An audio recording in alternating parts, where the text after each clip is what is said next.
Good morning, everyone. Pleasure to have you all here today. We appreciate you taking out the time to join us for this webinar. Hope you and your ones are all doing well. My name is Jupiter. I'm part of the customer success team at Zinnov Management Consulting, and I welcome you all to today's masterclass session on next generation women leader. We have Aditya Malik, Application Director, R&D Technologies, Dassault Systems, Rajini Solomon, Senior Director, Data and Digital Solutions, PepsiCo.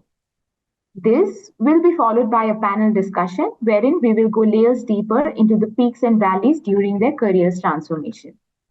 We will have dedicated time towards the end for questions. Please feel free to put it up in the chat portal. We will try to cover as many questions as possible during the allocated time. Now, I will request Aditya to give a quick introduction of herself and then we'll move on to Rajini. Aditya? Hello, Jupiter. Am I audible? Hi. Yes, you are. Okay. Thank you very much for giving me this opportunity to be here with all of you today. And of course, a big thanks to Zinnov, not only for this recognition, but also for providing such a wonderful platform to all of us women leaders. Hello, everyone. I'm Aditya Malik. I'm part of Dassault Systems Solutions Lab in Pune. I lead the R&D Technologies group here. I completed my bachelor's in engineering from Pune University and became part of this ecosystem about 23 years back. When I started out in this organization, we were about 400 people, and I was the first girl developer to join. And I was also the first one to start a specific technology project. So I took a lot of pride in saying I'm a one-woman army on this project. I also transitioned into a leadership role quite early in my career, I think about 5 years of experience then. And since then, I've had the opportunity to work on a lot of transformational assignments. Particularly, I've enjoyed working in the PLM domain, and I've led a portfolio of applications in this space. Integrations with CAD was at one point in time my area of expertise. I've also led a lot of transformational and transitioning projects from legacy solutions to the cloud. And in my current role, I'm responsible for domains related to providing standard components and services to the entire portfolio of Dassault Systems suite of solutions. These involve 3D modeling, simulation, automation, providing best-in-class rendering, visualization experiences. And with my team, I've also started to discover the great power that comes with high-performance computing and also artificial intelligence. Well, that's work. In my free time, I'm fond of music. I like to sing, and I love crafting videos of my friends and families, and also my teams. So that's me. Awesome, Aditya. Thank you so much for that introduction. Rajini? Hello, everyone. Thank you, Jupiter. Thank you, Zinnov, for having us here. I think this is really, I love this platform. I think I wish we had it when we were younger, years back.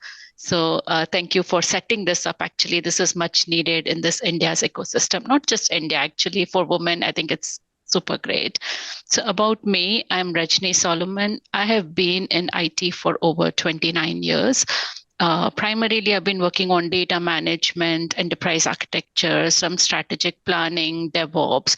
I've worked through so many different technologies over the years that it's like now technology doesn't worry us. It's like, okay, just give it on, it's that type of a thing.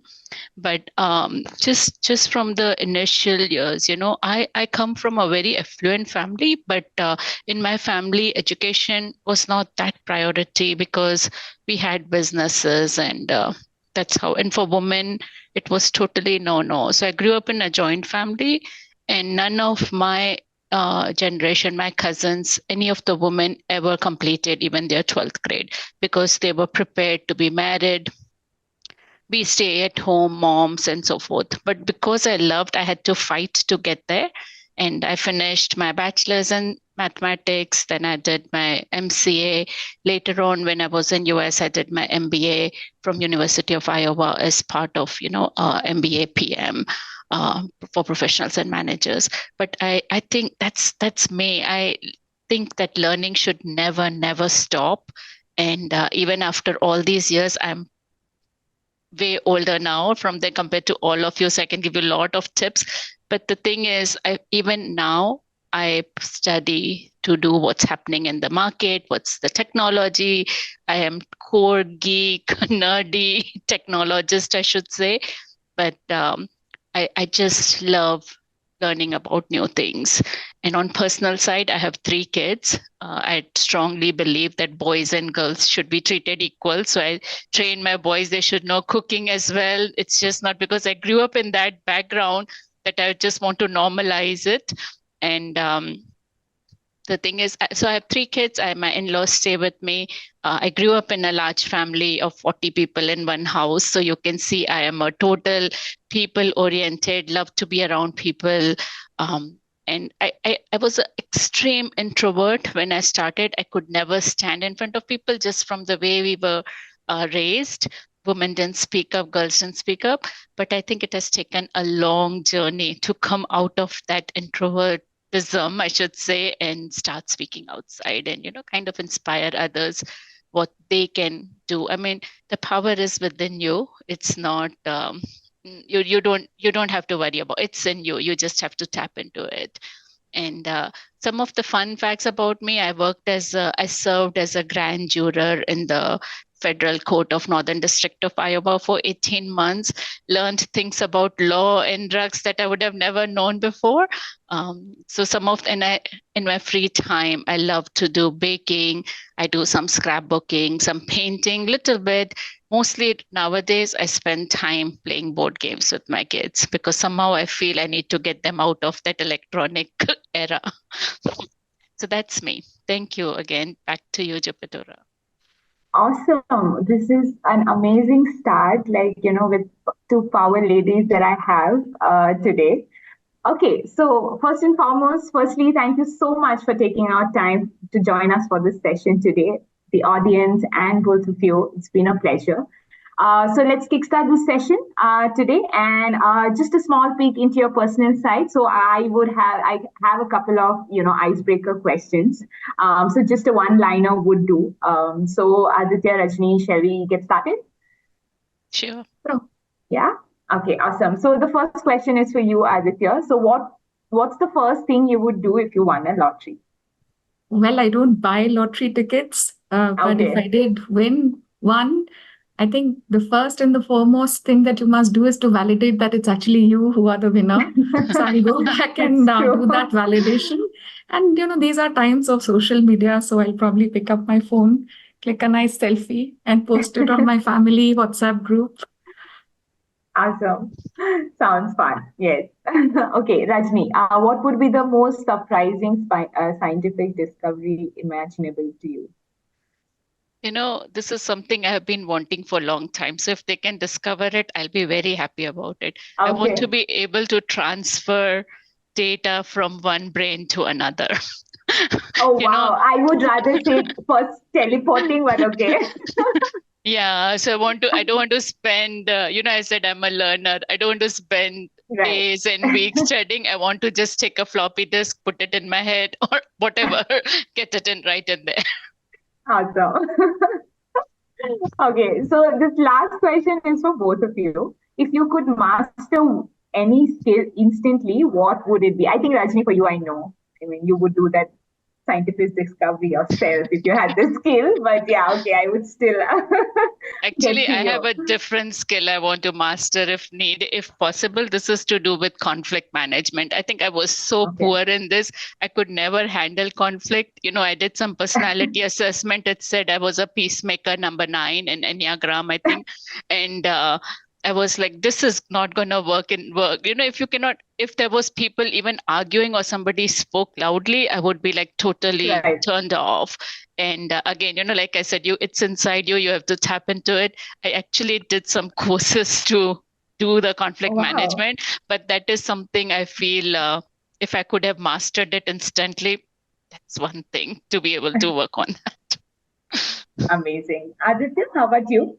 Which one You would you said master? these are icebreaker questions. So I'll be honest. Making you think, okay. Yes, I've been a struggling guitarist for over a decade now. So if there was a magical wand and if I could instantly master a skill, probably it would be guitaring. I would need that skill too. Awesome. All right. Okay. So this was fun. So let's get into the discussion today. So the first question here, right, Aditya, we can start with you. So who have been your role models from a personal and professional life? Okay. So Jupiter, I was born into a family of doctors, and both my parents were in the defense forces. And it was an environment of with a lot of discipline. I'd say both my parents have been my role models in their own capacity. My mom was a very intelligent and a very talented lady, and she had to at one point in time give up on her career because we were three siblings. So all along, she taught us through her experiences and her stories of exceptional performances and brilliance as a student and also in her career. So all those stories are very inspiring for us, and in some way or the other, she groomed us to be exceptional in our regular performances, the call of the duty. But she also laid a lot of emphasis on overall well-rounded development. When I look back now, I think it has helped me a lot because this way I was able to challenge the status quo at every stage in my career. And I was always also excited to do something different, which was beyond the call of duty. So, mom sounds a little aggressive there. Uh, but dad, on the contrary, was, a man who always believed in keeping stress at bay. So he always taught us that we should not be scared of failure and just give in our best and leave it after that. So, those skills of resilience actually came from him. And uh, you'll actually observe that I do smile a lot. To some extent, Yes, you do. this also comes from him. And in my growth as a leader, I think it helped me a lot because I was always perceived as a warm and an approachable leader. And of course, I said they came from the defense forces, so a lot of good values in terms of having the right ethics and integrity. These are also, traits that a good leader possesses. In my professional arena, it is difficult to name any one role model because I think all the leaders that I worked with were quite exceptional in their work, and there has been at least one quality in each of them that has inspired me a lot. But if I look back at all of them cumulatively, not just leaders in India, but also globally in the Dassault Systems ecosystem, there's one commonality that each one of them had. And this was their passion to always place their teams and the organization before them. So, no matter what, they would always perform as an A team. And, they have stood as pillars to ensure each other's success. So this, I think, has been the biggest learning for me from my role models or my colleagues and my leaders in my professional journey. That's amazing. Rajni, like to chime in? Yeah, similar to you, Aditya. For me, from personal side, it's my mom. Definitely, we had of course, lot of people in our house. So different, you pick up different qualities, and even if somebody you don't like, you don't want to be like them. It was like both ways. But from my mom, the thing is, being raised in an extremely conservative family. She also was not able to study as much as she wanted to because she was married off early and so forth. But she never stopped us, and she always, because she felt that she didn't get that opportunity. She made sure that we get it if we wanted it. So she was kind of our, like person to go to. She would fight the battle for us, kind of a thing on that front. Also, the other thing what amazed me, like when my mom was 50, she had a dream. She wanted to learn swimming. She wanted to learn driving. Both things not possible in our family. And but when she was 50, and we actually started living in a still joint, but in our own apartments. She joined a swimming class at the age of 50, a women's swimming class, and she learned it. And then a few years later, probably when she was close to 58, she learned driving. And before, she thought maybe she won't get a car to drive around because there are so many men in the family. So first she learned a scooter. And to learn scooter, she had to learn a bicycle first. And she did all that after the age of 55. So I was like very, very impressed. And this is where I come from, that there is no age to stop, because you can learn any time in your life. You should never have that regret that I wish I had done this. If I had this opportunity, you have it today. You can just do it now. That's my mom. And I feel even though now she's way older, she'll probably not try some of these things, but she left that lasting message on us. Also on the professional side, again, similar to you, Aditya, there are so many people who we meet and learn from. And I want to just point out one of my initial managers when I first started working in US. I had not seen this in my career that had started in India, but in US, this guy, Bob, he used to have our team meetings, something that was different. And the thing is, he took care of each individual, whether we were, and I was a contractor there. He would make sure that we were included in everything, and whether it's a fun event, whether it is, and I thought that was so good, that connection that he made with people, it made you want to do best for this manager because he took care of you in any situation. And one thing I learned is always be there for your team. No matter what happens, you have to be there for your team. You have to, like my mom fought for us, we make sure that our team, of course, does your objectives, your company goals and all. But if, push comes to shove, you need to stand by your people. Absolutely. Such inspiring stories. So this leads me to my next question to Aditya. Being a woman, what skills have you had to work on in favor for your career, and what were the skills you needed to? So what are the skills that you have worked in your favor in your career, and what were the skills that you needed to work upon? I would not really say the skills. I'd probably say the skills are gender agnostic. Probably it'll apply everywhere. As I mentioned to you a little while back, when I started, I was the only girl developer in an ecosystem of 400 people. So, proving myself was a real challenge, and that's where some extra effort was required. So primarily, I feel that most of the people who do manage to succeed in their careers are already excelling in their subject matter expertise and all the basic skills like communication, coordination, collaboration, and so on, people management and so on. But my secret sauce and the skills that I had to really build came from participating to different cross-functional initiatives every year. So even back then, when I was, the only girl developer, I did launch and initiate some initiatives which could provide me a platform to go and speak to people who came from diverse groups, and putting across my ideas, getting them to approve of them and taking them forward was one of the important skill required. I think interacting with so many different people gave me a lot of varied perspectives. It helped me make the right decisions. Collaboration and networking was something that I could actually establish through this.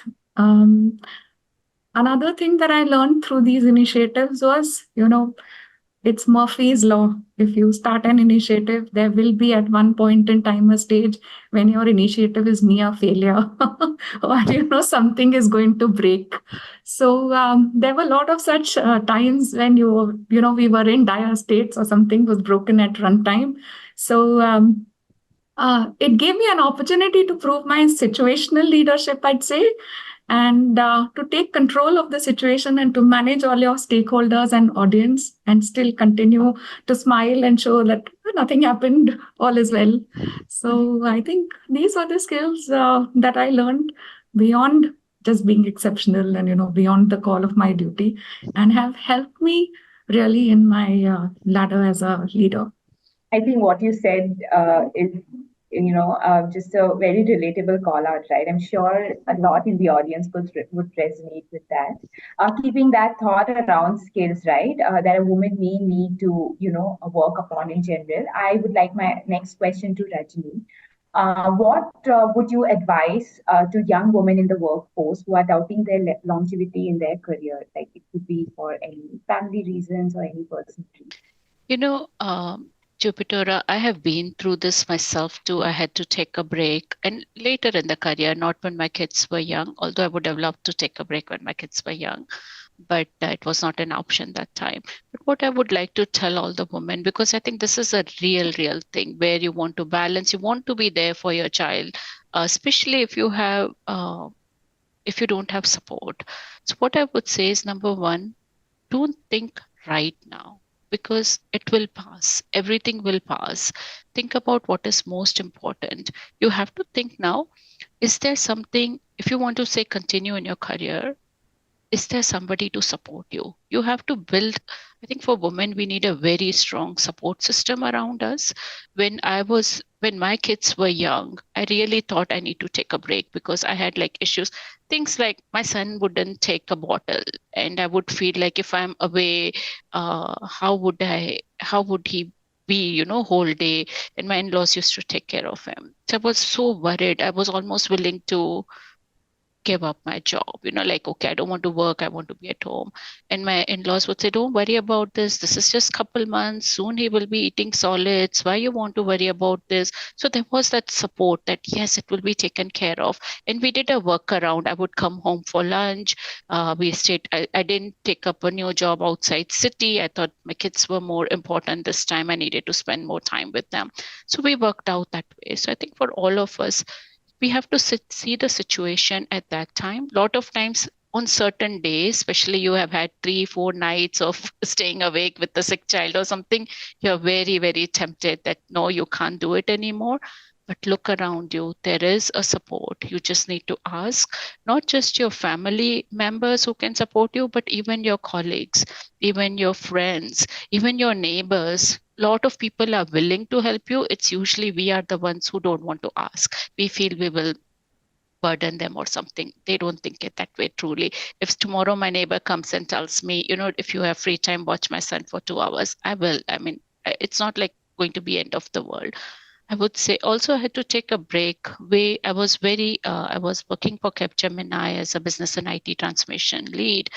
And my husband started a restaurant, and we had some issues with our partner's visa and all. So I had to take a break. I quit the job to help my husband come up with the restaurant. We had to shut it just before COVID. So 1.5 years, I felt I haven't been in the industry. And you think about me, an enterprise architect, always with the new technology, tampering with it. Suddenly I had I was cut off by technology. 1.5 years, I was sitting in the restaurant kitchen, building the restaurant, putting together menus, working with the government on food licensing, things that I had never done in the past. And we were learning together, ordering chairs, groceries, things, totally different world that I was in for 1.5 years. And when COVID hit, we closed it. And then I was thinking I want to go back. I was a little bit worried. What will happen? Can I go back? Will I be okay? But I can tell you from my experience, when you get back, everything just comes back to you. It's not something you will forget. You have worked so many years, you can come back to it. So if you have to take a break, 6 months, 1 year, don't worry about it. And in fact, the best part is a lot of organizations now recognize this need to take a break. They are willing to welcome women who have taken a break. In fact, even at PepsiCo, we have this program, Return Back to Work, and I know a lot of organizations do. So I feel now, again, like I say, some of these things I wish we had when I was younger, but I'm just happy that this is happening now. So don't don't think that you can't take a break. You can if needed, but if you have a support system, you can continue as well. Do what your gut tells you is the right thing to do. Amazing. So we have been receiving a lot of audience questions. So I'll just take up one. I think it's quite relevant to what we've been speaking, and this is for both of you. So being a mother, apart from a woman leader, how does your typical day look like? How do you delegate home and work tasks? There would be days you have lots on your plate at home and at work. So can start with Aditya and then move to Rajni. Sure. I think as Rajni rightly said, you have to find your support system. I call it the soul sisters. So now, of course, my daughter's all grown up. She's a teenager, but I think I've raised an independent child to also help me and be my soul sister. So let me name a few soul sisters that I have. Of course, it started with my mom, my mother-in-law, my in-laws. They have been a big support system for me. My husband, my daughter herself, all my support staff at home. So my day starts very early in the morning because we have a pet at home and he has his basic biological needs that need to be met up with. Somebody needs to walk him. Then, of course, it is, basic chores to send off the child to school and to rush to the office with a healthy meal, because now at the age we, we are in, we cannot be eating a lot of heavy food every day. And then, normally it's a rather packed day. My day doesn't end at a 6:30 or a 7 p.m. Yes, I do take a break for a few hours then, and probably I do go back to work again later at night. A few things that I have always tried to incorporate in my schedule, of course, is, I have delegated to the maids. When I tried finding the right support in terms of house help, everything came at a cost. It was expensive. And, I also had those thoughts like most women have, oh dear, this is so expensive. But you know what? We are actually investing in it. This cost, it may look like a cost today, but in the longer run, it pays back. So one advice that I'd give would be, don't hesitate in, even if it's expensive or even if you perceive it as costly, it's okay. The other thing that I did was, of course, there were days where we had a charter defined with my husband. He had to be the one early at home because I was traveling to Mumbai or Bangalore for work. Those were the days when the menu was set, carved out on paper and stuck on the fridge for the maid to execute. There have been days when, I was onward on a flight from Bangalore to Pune, and at 8:30, I came to know that I had completely forgotten that tomorrow is the day for submission of a project, and we haven't even started. So, in those times, I even had to take help from my maid to help execute with the project. These are things that we've done. There have been days when I traveled back from Mumbai office and landed straight at the hospital because the child was sick and admitted. And, I may have cried. I may have completely lost it through the night because I came back in absolute formals and I did not even have the time to change or, switch to comfortable clothing. But the takeaway was not to quit and to move on, but the takeaway was to actually invest in better and comfortable formal clothing. So, you have to tell yourself and you have to find your soul sisters. And I have found my soul sisters in my family and my extended help that I have. Also, to some extent, I've set boundaries with my colleagues at work, my teams, my managers. I told them these were the times when I was not available so that I could make space for my personal errands and so on. So this is how I manage my daily routine. That's amazing, Aditya. Rajni? For me, it has changed. Like most of you, it will change over time. When my kids were young, we used to live in US. I was there for 19 years. My in-laws, of course, supported me. They took care of a lot of the things at home, especially during weekdays when I was busy. But US had a good 8 to 5 routine. So evenings you had for yourselves to do what you wanted. But I also had a very strong support group at church. I had a prayer partner. I had a lady, very close friend of mine, who would watch my kids if needed. She would pick them up from school. She was signed up as a, delegate. Like if I couldn't pick up my kids or my husband couldn't pick up the kids, she could. So she would run errands. If we had to take my father-in-law, my father-in-law was very sick. He had 7 surgeries over the period. So lot of stress with that, and my husband would take a lot of care of him and travel. We used to take him to 3 hours drive Mayo Clinic for his treatment because it was not possible in our city. So we had this strong support system who helped us through the week. Every week was new challenges. We got by. But now all those days are past. That's why I say everything passes, because now my kids are grown up. I have a 21-year-old who is studying in US. I have a 16-year-old and a 12-year-old girl. But my 16-year-old loves to cook. He's a boy again. And he, a lot of times in the evenings when I'm on calls, he does the cooking and he will make for all of us.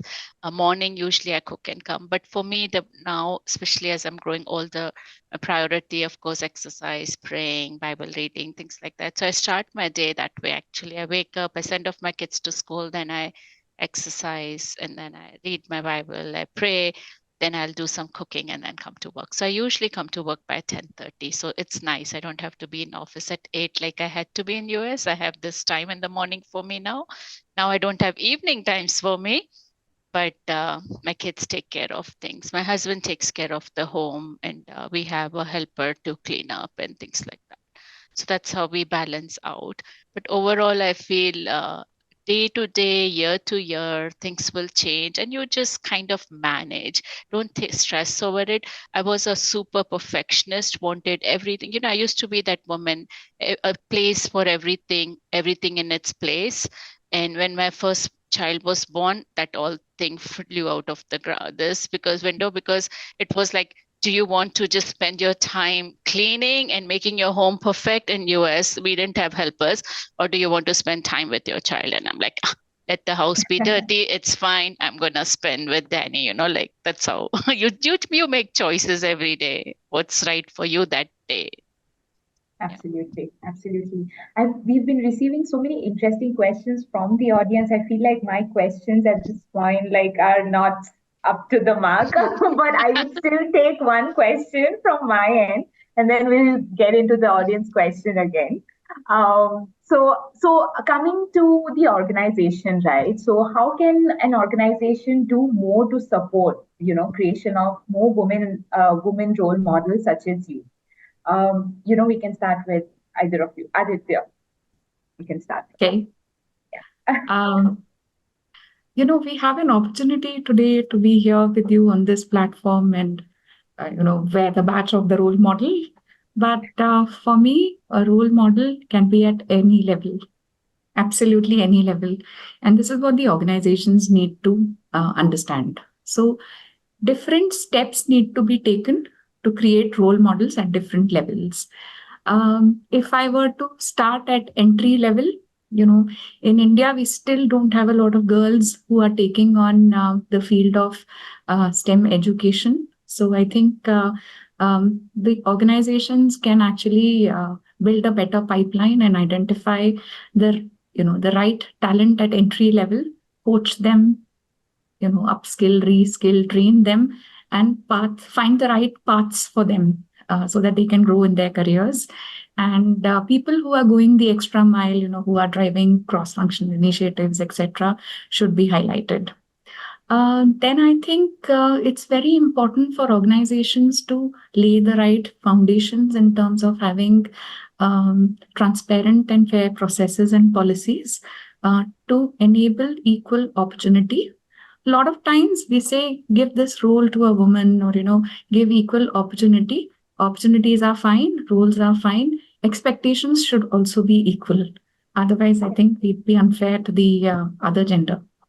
An important aspect also is sensitization and conditioning of the middle management, especially, when we are speaking of younger levels and entry level women colleagues. Then, of course, as you start to rise, when you're more in middle management, and this is the layer where probably more women leave. So I think focus should be a little bit more on enablement. Enablement in terms of coaching, mentoring, finding the right talent that needs to be groomed to rise up in the organization. Creating key technical roles and giving those opportunities to women is very important, because many of them feel that, oh, probably running a technical role will be difficult in comparison to just, taking on a program manager or a project manager kind of role. So what are those named roles that we can create and promote them to women? We have an enterprise architect. Once upon a time, an enterprise architect sitting in front of us today. So can women be, put in roles like architects, industry process experts, and then again, highlight those stories? Enablement is important, but I don't think that really contributes to making a role model as much.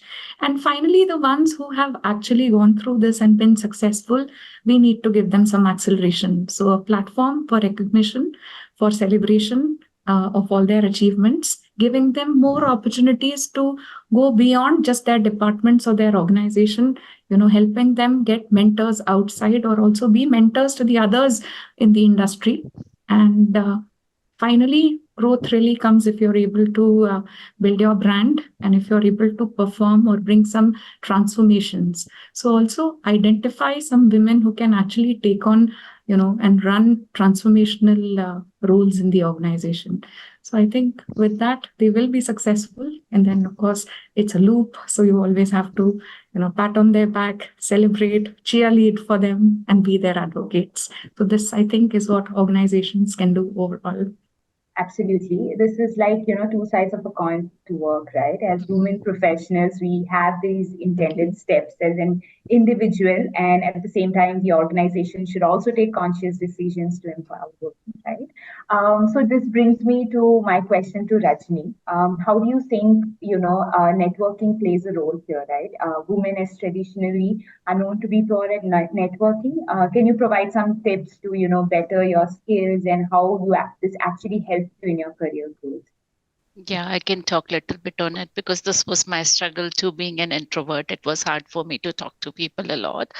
But, over the years, I think it took me way longer to start networking. And I see the value now, how much it has helped. But what I would say is, number one is, mentoring. You talked about it, Aditya. You summarized that so well. I loved your answer earlier. But, when you have a mentor, they can guide you really well on what you can do and also connecting you to the right people. But what I feel is you don't think most women, what even here at my company or wherever I talk to women, I feel a lot of women just have this mindset, I need to meet with my team. I have so much work at home. I don't have all this extra time. I want to do my work and leave, kind of a thing. I see women coming to office, working, doing really tremendous job and leaving. And half of the time, leaders, people don't even know who this person is. And I would highly, highly encourage people to think, or women to think outside your own immediate team, your colleagues.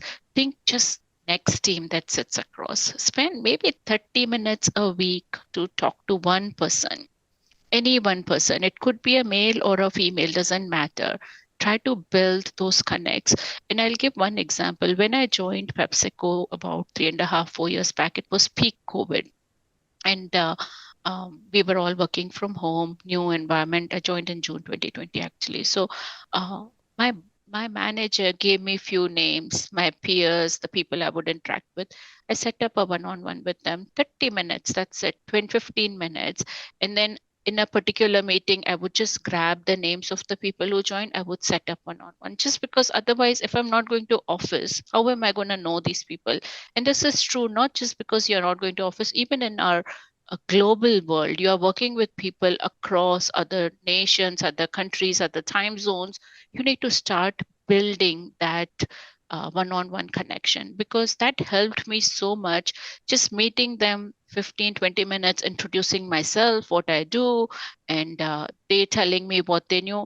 I suddenly knew how the team is structured, what people do, who I can reach out to. And a lot of times in the conversation, they would suggest, hey, you do this, you should talk to so and so. They used to work on this. And soon I had this whole list of names and I would set up. So every week I had about two. 30-minute tour. And I think it was 6 months or something. I had built this great network at PepsiCo. A lot of people knew me. And also another way I networked. So this was one way, meeting people one-on-one and building that rapport. The other was we had a whole bunch of work groups, all organizations do. There's a diversity and inclusion, there is rewards and recognition, a lot of different work groups, your technology, tech clubs, all kinds of things. And participate in those, volunteer in those, because that's a great way to meet people who are not of your team, but who are doing something similar or have similar values, similar interests, and build up that network, because it really, really helps you grow, learn from them, and also share your knowledge and experiences with them. That's my point. Yeah. Very aptly called out, Rajni. I think networking opens up the window to connect with professional men, women from all domains, tech and non-tech, right? This leads me to my next question to Aditya. We've seen several cases where women returning from a break want to move away from a tech career into a non-tech role, say such as programmer, project management, presuming it would help them better manage work life. This hugely impacts the diversity numbers in tech roles. How do you think we can change this mindset? I would say communication would probably play a very big role here. Communication from both the parties involved, the woman herself and the organization as such. So the first bit is, it's very important for the leadership to understand what is it that the woman really needs, what is it that the employee really needs, because many a times it is a perception that we carry that moving away from a technical role will ease life for me. So communication will help at least break these perceptions or these biases, if I may say so.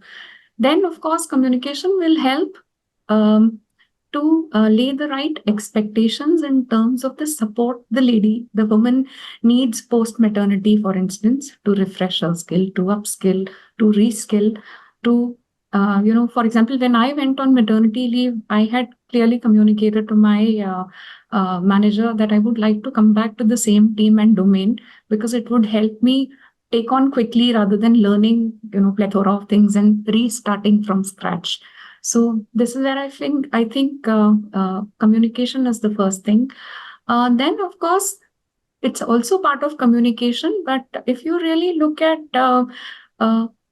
technical role, it's perhaps easier to perform a technical role with flexible timings. You can code, you can define the architecture, you can review a document at 10 p.m. at night when your baby is sleeping. But if you are in a project management role, your stakeholders will be available only at 3:30 in the afternoon when your kid might be wailing or crying at the top of her voice. So, understand the importance that understand that a technical role also comes with some amount of flexibility. Maybe if you're in an individual performing role, you can also negotiate with your organization for asking for more flexibility, not only in terms of hours, but also probably in extended work from home, etc. Of course, it has to abide by the policy, but I'm seeing that more and more organizations are now okay to extend maternity leaves and so on. And finally, it is also very important to explain the path ahead, the future. What percentage of roles today are only, what is the percentage of roles related to project management or program management versus technical roles? So if you are in a technical role, the possibilities of growth are probably larger. And the baby will cry for only 1 year or 2 years. They also grow up. So don't be so bogged down. That's what I feel. So I think communication really is the key. And of course, these are few aspects that come along with it. Absolutely. So I'll just take a few questions from the audience at this point. So we've received one question on what is the key pointers to keep in mind as an individual when you're starting from entry level and aspire to enter into a leadership suite. How to stay focused to achieve those aspirations and not divert it as time flies. Rajini, I can speak on that. Sure. I think one of the things I have seen is you kind of build your own career map. Take the ownership of career. Don't depend on your managers, your peers. Just take ownership what you want to be. And I have seen some of those. While I was not super this when I was young, so I'm very happy to hear this question. But the thing is, you think about where you want to be, say, 3 years from now, 5 years from now, 10 years from now. You can map out your career where you want to grow. And based on those, what kind of skills you need to develop, what kind of experiences you need. And then you start your journey that way. As a fresher, you are, say, doing some coding, but you want to get into, say, more, say, architecture, or you want to go into data management. You are doing a data analyst role today, but you want to become a data modeler.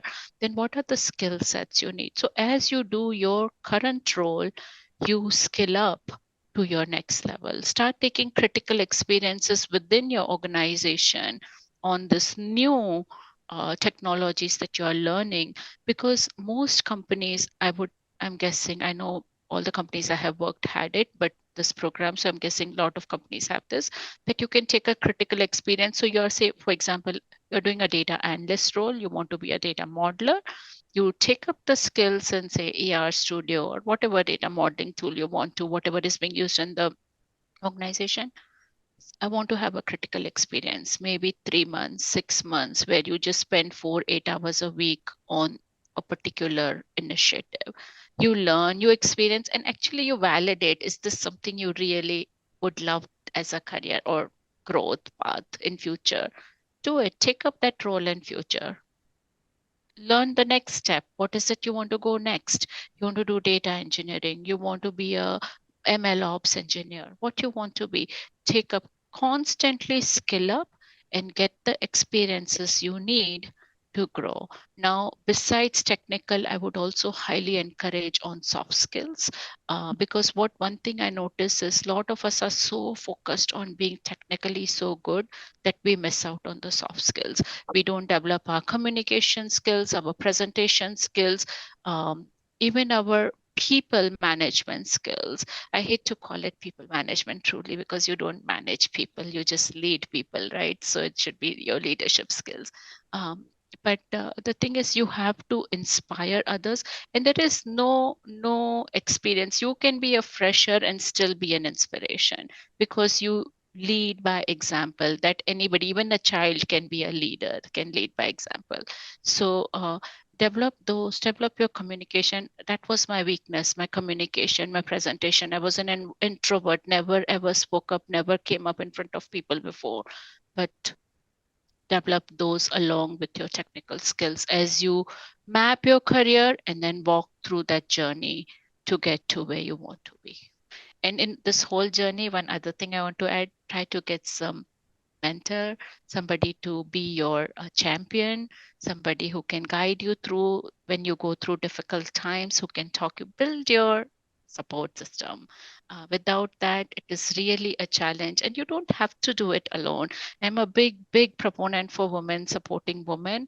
Try to get other women or even male mentors. I mean, today we are at that age that men understand so much better and they are willing to support. So just surround yourself with the people who are willing to support and help you grow that pathway. Yeah. Absolutely. So which brings me to my next question. This is again from the audience, right? So these days we say a lot about diversity and inclusion. However, when it's about growth of women, need to be proven through contributions, but for males, the potential is taken into account. How can we contribute in changing the mindset and create environment which is equitable to all? Aditya, would you like to take this? Jupiter, sorry, I couldn't hear you well. Could you please repeat the question once again? Sure. So these days we say a lot about diversity and inclusion. However, when it's about growth, women need to prove through contribution. But for males, the potential is taken into account. How can we contribute in changing the mindset and create an environment which is equitable to all, for all? Okay, so I think I did speak about it to some extent. I think most organizations do put in place fair and transparent policies. But because you've questioned the mindset, I think uh, it's important to sensitize and condition managers, the ones who are really on the field and the ones who are really interacting with different genders. Normally, I would not blame organizations because I see that there are great policies and most organizations are really trying to do their best to promote the one who really deserves. It's not only about capability and that a certain gender may have, but for mindset, I think really it is about conditioning and sensitization of managers. There have to be more trainings. Maybe we have to create some gentlemen mentors who can help women also, come out of their cocoon, come out of their shell, and take on some objectives which are probably transformational, where they are also building their brand and where they are also interacting with more diverse sets of people establishing their capabilities, their skill, and what differentiates them from the others. And regarding selection of people and the ones who are probably given growth, it's important to showcase to the teams and to the important stakeholders why a certain person has been chosen. So if you make it more transparent, it will be accepted more easily. That's what I feel. I want to add one thing, Jupiter, on this. I think I love what you said, Aditya. The thing is here, the unconscious bias plays a big role. I feel we all are biased in some way. No matter how much we say we are unbiased, we are. And, I personally notice my own, like if I see a last name, Ani ending, I'm a Sindhi. So I will say, oh, you are a Sindhi. So automatically I put them in a box that these people are going to be like me. Or I am from Gujarat. If I see a Patel last name, oh, you are a Guju, you are a Gujarati. That means you put them in a box. And in the work, and this is just a small teeny example in India, but in general, based on the person's look, based on the person's name, how they dress, we kind of put a judgment, or I would say we kind of decide in our mind that this is how they are going to be. And like, for example, I remember years back, when I was doing my MBA, we were doing a case study on knowledge retention and things like that, baby boomers retiring and blah, blah, blah. But one thing that came out in all that was how in a lot of organizations in those days, this is early 2000s, that if a woman is pregnant, forget promotion because you will not get it. I mean, it was given, it was expected that you are a pregnant, so you won't get, but things are changing now. It is no longer the truth because now these things are not held against you. We are thinking of more equity. So you kind of set your policies which are right for the people. But I think the biggest thing is you need to start having your people trained on unconscious biases so they can remove those when they decide who to promote, who to change. And this is a very core training that each one of us needs to take. Each of the organization needs to make sure that their managers have that training, their people have that training. So we kind of treat people on what they are doing rather than their backgrounds and where they come from. Even though our backgrounds shape us, we shouldn't be shouldn't be measured based on our backgrounds. Yeah. So absolutely. I think we have spoken a lot in length about networking, personal branding, motherhood, and certain skills that comes naturally to women, and how organizations can support to empower women, right?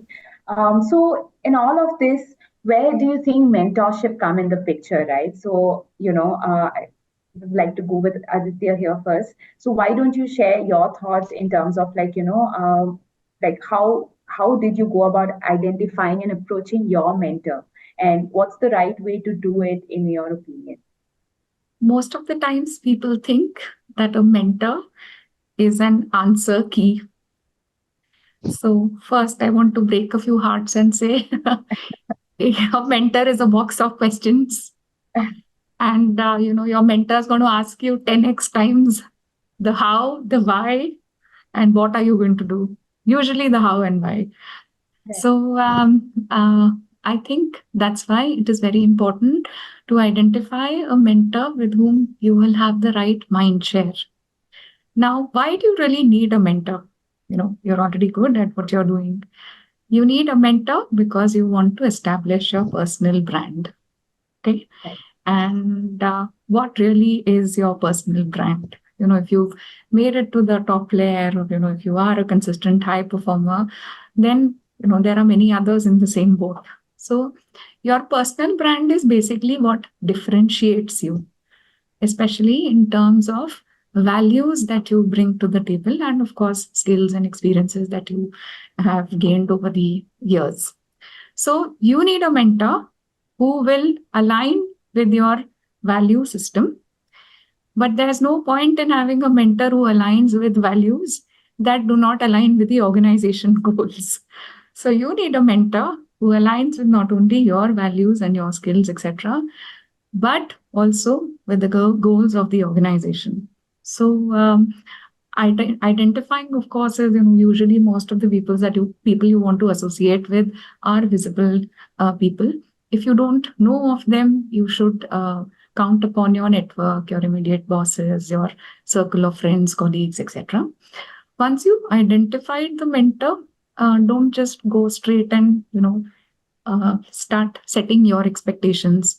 Watch for a while is what I feel.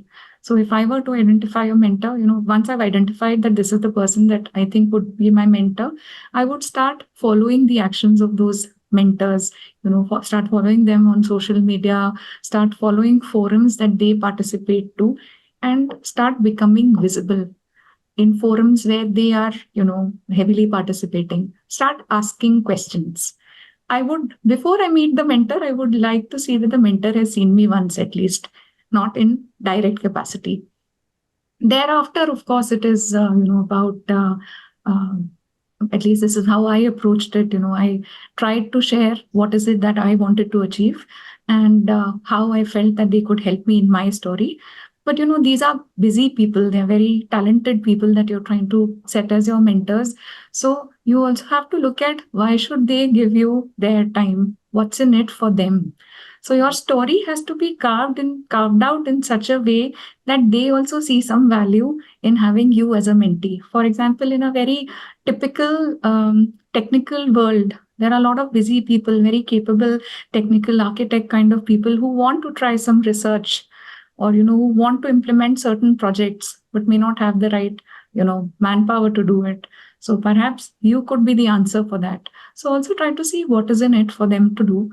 And finally, when you've established and when you establish that basic bond and agreement that a certain person will be your mentor, listen to what the mentor says, work on the feedback the mentor has provided. Appreciation should not be one-way traffic. Acknowledge, thank them for what they are doing for you. And then finally, the buck should not stop at one mentor. You should always look at who their network is in and who should be next in the list. So also take a leverage of their network to move forward. This is how neural networks work, no? So this is how you should also work. That's what I think. Absolutely. Absolutely. Rajini, would you like to share your thoughts around? I think Aditya covered a lot of the things. I think it is pretty very, very well covered. All I would want to add is, like Aditya, you mentioned, it's a neural network. I think what you get, you also give back. You know, while we think about having a mentor for ourselves, I also want to encourage you mentor somebody else too.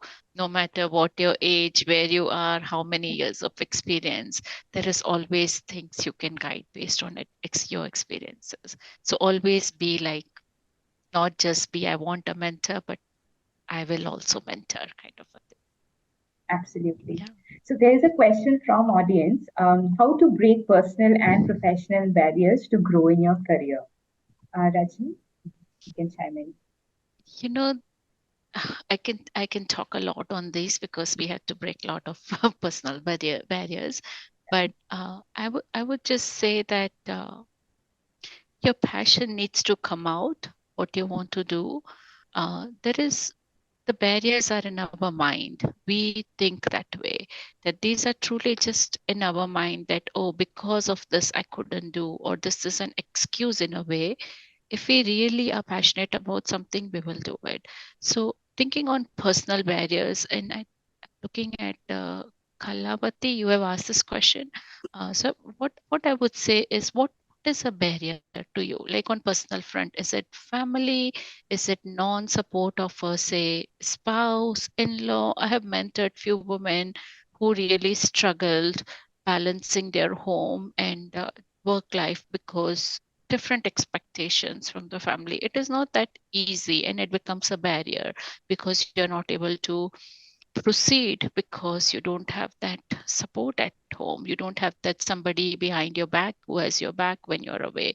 I think somebody also saw a question on, you feel very guilty that I'm not able to give my best. One thing I'll say, combining these two, is never feel guilty of what you didn't achieve. It's a learning. Nobody is perfect. Nobody is 100%. You are always growing and learning. Ask a homemaker. They will have 1,000 doubts on if they did the best for their child. There will be, it's a barrier that we think that we are not good enough, or we didn't give our good enough. That is our barrier that we have created. We feel we are not able to do because of ABC things. What I would say is, just give your best, what you can, when you can, and leave the rest to be taken care of. You cannot solve all the world's problems. You cannot solve 100% of your child, your home, your in-laws, your uh, extended family problems. You cannot be everywhere. You are not God. You are a person. Take stress what you can handle. Don't overstress. Leave it on the side. Like I said, I was a super um, you know, like I had a OCD of cleanliness, and all went off the window when my child was born. I had the dog hair everywhere, and I didn't care anymore because I didn't want that to become a barrier for me to and feel guilty and regret in future. I didn't do the best. I didn't do. I'm sure I have made thousands of mistakes, but even if I was not a working mom, I would still have made those thousands of mistakes. Maybe not the same, a different one. Don't expect perfection. I think that will solve half of the world's problems. Don't expect perfection. We are all humans. On professional Absolutely. side, I would say similar. On professional sides, it usually, what I see is, when I talk to some of my mentees, usually what they talk about in barriers is a team member not allowing their growth, or their manager not understanding what they do, or not getting right opportunities, things like that. Again, your career is in your hand. You take the ownership. The second big part over here is communication. Communication is the key. I feel this is where, remember I was talking about developing soft skills. It's very important because a lot of times I may be saying something to my manager, but they're not getting it because I'm not saying what the core issue is. Be frank. It's okay. What is the worst thing they will say? No. It's already no right now. You're thinking of it as a barrier. So bring it up front, talk it out. Don't go over and over. Once you explained it, it will be in their minds, or whoever you talk to. Clarify things. Don't just leave it and let it brew and become a big barrier. try to, break that barrier as soon as you start seeing it. Talk it out. Everybody, I feel, in an organization who works, when they have passed college, they are adults. They're no longer children that you have to take care of them. Speak it out. Don't let this become a huge big wall between you. I think most of the problems can be solved by a simple conversation. And there will be some where in a lot of these barriers are because of a misunderstanding, and you have to sort this out. And I think this is, and it goes with that conflict management where I was so poor. And I have learned now you have to take other people's point of views also before you see what is the barrier truly, and you can kind of knock them down as they come. Yeah. Absolutely. I think we did get a question on conflict management as well in teams, which is really difficult and stressful sometimes.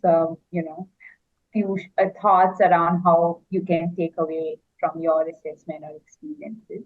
I think, Rajini, you have spoken at length around this. Aditya, would you like to share your thoughts around the same? Yes.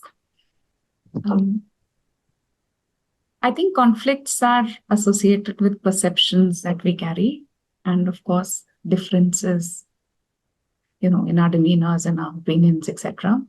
So the easiest way to tackle them, my boss used to say, stick to facts. So, the first and the foremost is keep it formal, stick to facts, improve your listening skills. Who knows? You may be the one who needs to change. So I think these are three things that can really help. And don't take it to heart. You have to focus more on the positives. All these Instagram pages keep saying these days, you manifest, what you say. So stick to the positive sides. Don't worry too much. Somebody also asked about a question about toxic environment and so on and so forth. Smile and move on is what I'd say. So come to a negotiation and be open to change. These are all the things that you can do, in short. Absolutely. So another question to you again, Aditya, what are some of the best practices you would say, for successfully implementing some organizational transformation at your end that you have, been part of and, gone through? Yes, I've been part of a growing organization now for the 400th time. I can repeat that there were 400 people once upon a time, and today we are 5,000 plus. So, I have had the opportunity to work on a lot of transformation projects, setting up frameworks, defining policies, setting up standards, etc. Frameworks for learning, innovation, so many things. Technology has been transforming, moving to a DevOps culture, and so on and so forth. Why do you need to transform is the starting step. So if you are, the first thing that you need to ask, and multiple number of times, is why do we need to transform? And once you're clear about why you need to transform, of course, you arrive at what is it that you need to do to transform. What is it that you need to transform? How does it again align with the organization goals? Now we are talking of organizational transformation. So your biggest stakeholders are your leadership team. You have to find leaders who have the same mind share, or else you also have to convince them, negotiate with them, understand their perspectives, maybe realign, make some changes to the transformation plan that you are trying to build. Then, of course, we've said why and what are you going to do? How are you going to do? So put in place a full-fledged change management plan. Bringing in change in an organization is the most difficult thing to do. So when you make a plan, it's exactly like any other project management plan that you've done. What are your milestones? What will be your KPIs? How are you going to measure progress? What are your metrics? What are your parameters for success, etc.? And then you need to have cadenced reviews. You have to make clear and concise communication at different junctures. When you launch, you have to explain and focus more on why are you bringing in a transformation? What are you going to do? and of course how, and how is it going to impact them positively, as well as what other impacts could it have on them. And you have to find some people who will be in this story together with you. So who are those pilot teams, and who are those additional advocates apart from just the leadership team. Otherwise the transformation plan will be you versus me and may not succeed. And then if you succeed, then for some more time you should monitor the success. You should ensure that it has actually sustained. Perhaps you will have to still fine tune some things, make some changes, and you will have to put in place. I love the concept of a loop, a feedback loop, and then bring in continuous improvements, and maybe take surveys, share the results. What did you gain finally out of it, so that it becomes a success story. So that's wonderful. I think these typically would be. But most importantly, you have to answer to the people, you have to answer what's in it for me. So pay attention to that. Absolutely. Thank you so much, Aditya. So another question is for Rajini. I understand you also are quite active, for the larger ecosystem, right, in terms of community initiatives. So I would like you to share a few thoughts around some of the community initiatives that you are part of, and how has that helped in driving positive change and creating like a lasting benefit for the ecosystem at large. Thanks, Jupiter. I can talk a lot on this actually, because we live in a community, and we always need to think about giving back. I mean, we have got so much from our community, we cannot survive alone, and we have to take everybody along with us. So where you see struggle and you can help. I mean, I think that's what my point is. And the areas I work a lot is education for girls in STEM. Being on a technology side, I feel, and even like I told, my own background and all, where education wasn't important. And throughout my growing years, it was always considered science is hard. And even today, when I talk to some of the young people, they feel math is hard, science is hard. And I feel it is not. It's a great career for women actually. And truly speaking, especially I'm from data management area right now, in data and analytics, I feel women are even better in a way. I don't want to be biased again, but I feel in certain skill sets, they are actually very, very good. So the thing is, I have been working with not only here in India, but I also have a mentee in Brazil that we are working towards getting more girls to get enrolled in STEM programs in colleges, because this is a problem not just in India, it is across the globe, that more women tend to go for art than sciences. And so this is one area I'm very, very passionate about, that I want to make sure that not only that we have a good diverse talent pool coming for the organizations, but that women take on that, use their talent, because I think they have that skill set and it needs to be tapped into. The other area that we work a lot is, besides the education for girl children, it is in general education for any school.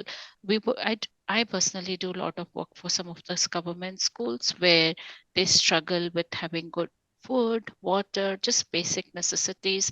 And again, they say you give a man a fish, you fed them for a day, but teach them how to fish, you have fed them for life.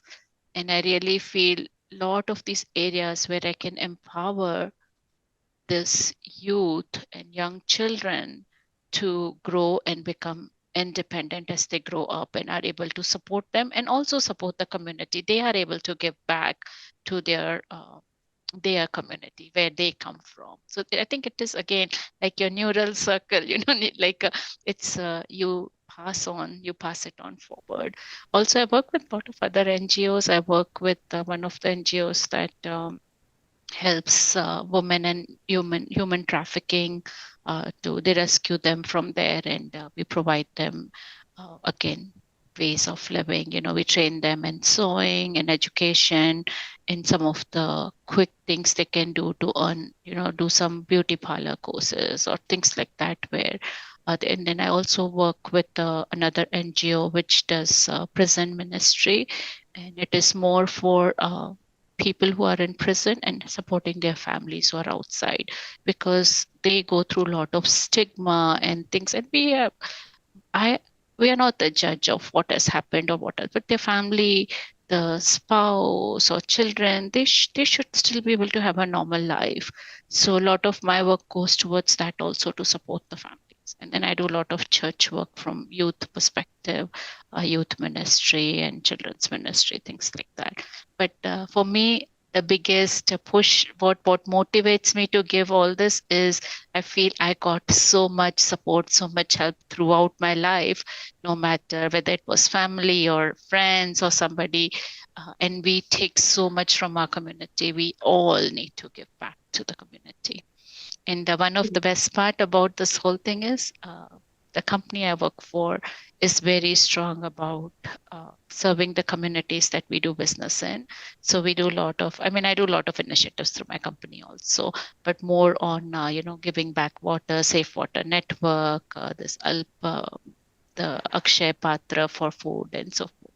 So we just try to get wherever we can, however we can help. That's lovely. I think if it was for me, I think I'd extend this discussion for another hour, because there's a lot of questions, and I had questions which I skipped because, there were so many more interesting questions from the audience. So here I would like to start taking on few of the questions from the audience again, and then I have one question which I want to reserve for the end. That is from my end. So there is one question where, as a woman in the tech industry for 10 years, I sometimes feel a little saturated given that I'm a new mother. And also there is a self-doubt lingering in the mind about my growth. I have a good support system, no doubt, but on some lines, there is a feeling that I don't stretch myself enough. And I'm also okay with it. I'm a little stuck in my comfort zone. But when I reflect about it, I feel I'm not doing enough. How do I come out of this shell and give more focused time to self and career development? I think it's a very interesting question. Most women would relate to this. Aditya, we'd like to start with you, and then we would like to hear Rajini's thoughts as well. Okay, so first, I'm very happy to know that she has the right support system, because that for me is just having the basics right. So congratulations on that.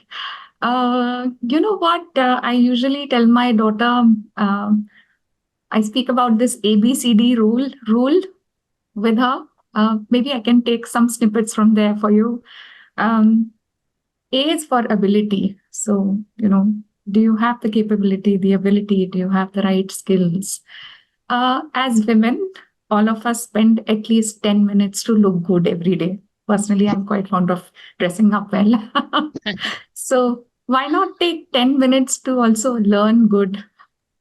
Don't worry too much. I'm not asking for 1 hour. It's only 10 minutes.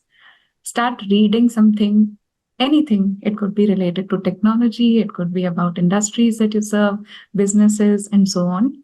If you're traveling to work, it could be through a podcast. It could be, some article that you want to read. Maybe you can subscribe to certain communities, even some pages on, social media networks. So do take 10 minutes for yourself, and you'll be surprised to know that 70% of the population is not doing it anyways.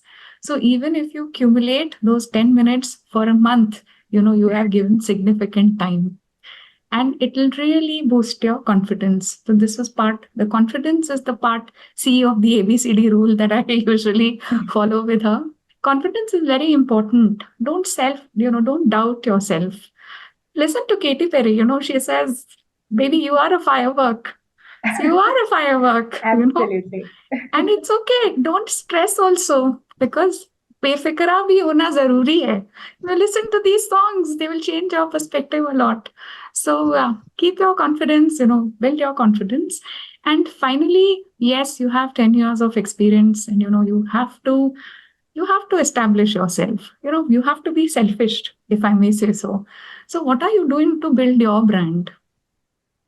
take also 10 minutes to get into those coffee circles. I would not recommend smoking circles, but please do get into those coffee circles. Your luncheon partners need to And change. chai. Chai, pitcher chai is what you Yes, need to do. absolutely. Be more available because you have the support system. Be more available and be more available to all types of stakeholders. It's not only your leaders, it can be your peers, it can be people from other departments. Participate to events, get in there. And then, thanks to the 10 minutes that you are spending on yourself, learning something new, you will have a plethora of topics to speak about. So initiate conversations, bring interesting facts to the table, start new conversations because you don't want to follow people. You have to get people to follow you. So you have to make everything interesting. That's what I feel about, how you can start coming out of the comfort zone. So please do take 10 minutes today to at least decide what is it that you will do tomorrow. That's all, Jupiter. Absolutely. That's amazing. Rajni? I was Yeah, just take gonna say, you have already identified that, hey, you're feeling difficult coming out of the comfort zone. You want to come out of the comfort zone because that's what it looks like when you're asking this question. One thing I'll say is, being a new mom, there are times in our life we feel, okay, I am happy in what I am today. It's okay. That's okay too.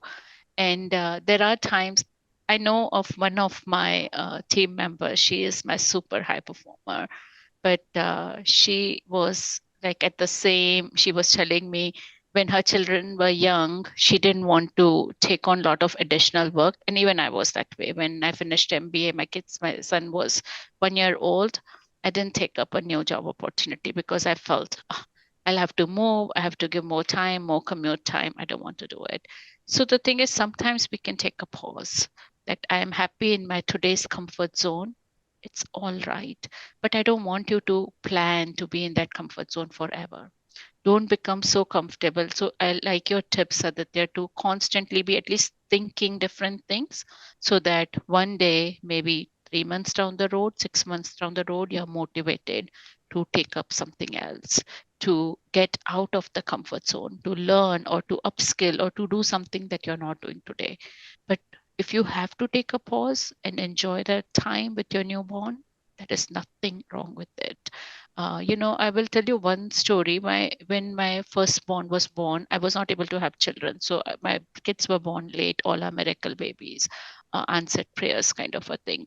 But when my first child was born, after I came home from work, I would just hold him for like half an hour. I just want to be there, kind of hold. And one of my friends would tell me, you are holding your child, tum pakad ke baithe ho, you are spoiling the child. When you keep them down, they'll cry, this, that. I'm like, it's okay. I don't care. I don't care about spoiling my child. If you think I'm actually spoiling me because I want to be whole. And true enough, 9 months old, my kid started walking, and then there was no holding anymore. He never wanted to be held after that. And I've never regretted those 9 months when I was actually able to hold them because I never got that opportunity again. So sometimes if you have to take a pause and be comfortable in your current comfort zone, it's all right. But don't stay in that always. And I like that you're already thinking about this. You already are aware that awareness is the first sign, and you're already aware of it, that you need to do something. You will do it because that awareness is the first step. And like Aditya said, like you can take a podcast, you can read through in the car, in the cab, you can listen to something. A lot of times we spend that time on WhatsApp messages or responding to WhatsApp, responding to emails. But hey, let's take a pause. I don't want that social thing. I want to develop myself. Let me watch a 10-minute video on something that will help me grow in my career or technically, or build my communication skill or build my ABC skill, kind of a thing. So just start that way. Absolutely. Such beautiful insights that you have shared with us today. So we are exactly at the time we need to end the session. But before I let you go, and apologies to everyone whose questions I couldn't take today in this session, given the time constraint. But we'll make sure we get those answered, and we will continue having sessions like these. I think it's very inspiring, and it's lovely to hear from both of you, right? Just before you leave us, my last question to both of you would be like, if you were to, give if a younger you were in the audience, what advice would you want to give her? Just a one-liner would do. I had kept this saved till the end. So, Aditya, you can go and then Raj. Okay. I think I would not really give an advice, but I would just remind the younger me that you have it in you, and probably use a quote, which is a very famous quote, which says, shine on and leave a little sparkle wherever you go. So in short, it means remember you have the ability to shine brightly. You have the leadership to help uplift those who are around you. And you can make a small positive change in everything that you do. And when it accumulates, it really makes a big impact. So that's the advice that I'd leave myself with. Thank you so much, Aditya. Rajini? I would say just be yourself. Don't worry about what others say, what others think. Just be yourself. Give yourself 100%. You will never be able to give 100% to others, but give yourself your 100%. Respect yourself. I think you are worth it. Absolutely. Absolutely. Thank you so much, both of you. With this, we come to the end of today's session. As we launch a new chapter for Zinnov Awards, it was indeed insightful to understand from our leaders today on how they went on to becoming inspiring role models, overcoming challenges, and identifying and scaling opportunities with the sole intent of becoming an inspiration for the industry for excellence. Thank you, Aditya and Rajini, for taking time out of your busy schedule and enlightening us. Thank you, audience. You've been amazing today. Without you, this would not have been possible. And on a personal note, I feel if each one of us had at least one takeaway from this session today, I think the overall intent of this session would be achieved. If you have any other queries or questions, please reach out to us at insights@zinnov.com or events@zinnov.com or visit our website. Until then, take care, and we'll come back next month with another session. Till then, take care. Have a lovely rest of the week, and thank you so much for being part of this session. Thank you, everyone. Thank you.